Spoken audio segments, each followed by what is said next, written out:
कल हम लोगों ने यूक्लिड विभाजन प्रमेय का जो है अध्ययन किया था। उससे रिलेटेड जो प्रश्नावली है 1.1 उसका आज हम लोग सवाल नंबर 1 करेंगे। 867 और 255 संख्याओं का एचसीएफ ज्ञात करने के लिए यूक्लिड विभाजन एल्गोरिथम का प्रयोग करना है। यहाँ पर आपको दिया हुआ है कि 867 संख्या जो है वो 255 से बड़ी है और यूक्लिड विभाजन एल्गोरिथम के प्रयोग से इसका हमें प्रयोग करना है। तो हमने देखो क्या किया है, इसको समझने का प्रयास करें आप कि हमने सबसे पहले 255 से इस संख्या को डिवाइड कर दिया है। डिवाइड करने पर ये 3 टाइम भाग जाएगा तो ये आपके पास 765 आ जाएगा। फिर इसको इससे सेपरेट कर दिया तो 102 से फिर हम इसके भाज्य को डिवाइड करेंगे तो 102 का भाग जब 255 में देंगे 2 बार जाएगा तो बचेगा 204। इससे घटा देंगे तो 51 बचा। फिर हम इसको भाग देंगे 102 में, 51 का भाग 102 में तो आपके पास बचेगा 51 2 जा 102 तो शेषफल आ गया 0। तो इस हिसाब से चरण जो पहला हमारे पास बना वो 867 is equal to 255 into 3 plus reminder आपका बचा था 102। अब इसके बाद चरण दो आपके पास हुआ जा करके 255 इज इक्वल टू 102 इंटू कितने टाइम भाग गया 2 टाइम 2 प्लस जो आपके पास रिमाइंडर बचा वो 51 बचा। इसके बाद चरण नंबर 3 यानी स्टेप नंबर 3 में आपके पास आ जाएगा 102 ये भाज्य है बराबर ये आपके पास आएगा रिमाइंडर आपका कितना बचा 51 इंटू 2 प्लस रिमाइंडर बचा 0। तो हम यहाँ कहेंगे एक तरीके से चूंकि जो भाज्य है वो बराबर आपके पास 51 है इसलिए जो एचसीएफ होगा वो कितना हो जाएगा बच्चों 51। बच्चों अब नेक्स्ट सवाल देखते हैं। सवाल नंबर 2 लिखा हुआ है दर्शाइए कि कोई भी धनात्मक विषम पूर्णांक 6q+1 या 6q+3 या 6q+5 के रूप का होता है जहां q कोई पूर्णांक है। तो इसको हम लोग सॉल्व देखो कैसे करेंगे। तो हम लोग लिखेंगे माना एक धनात्मक विषम पूर्णांक, चूंकि विषम की बात कह रहा है इसलिए हमें विषम पूर्णांक ही मानना पड़ेगा। पूर्णांक ये है, हम ए और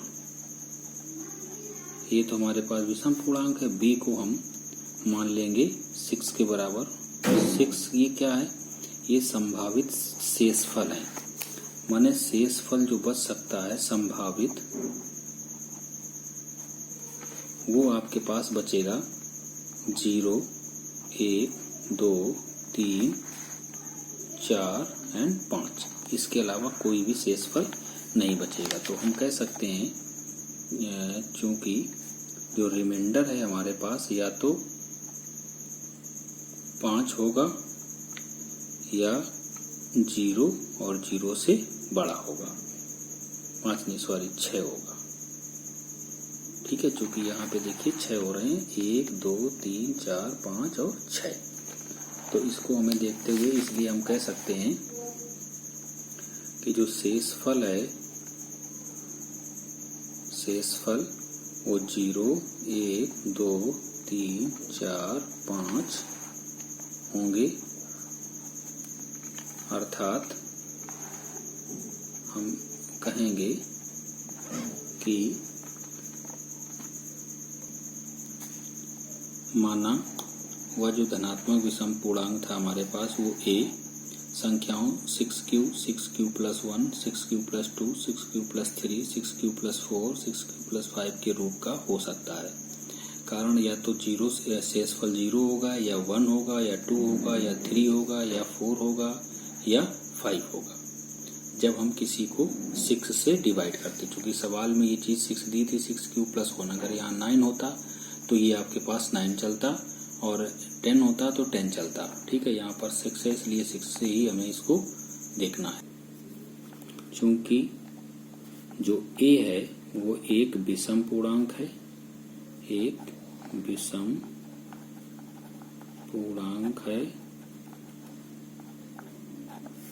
इसलिए हम ये कह सकते हैं कि 6q और 6q प्लस 2 और 6q प्लस 4 के रूप का नहीं हो सकता है, नहीं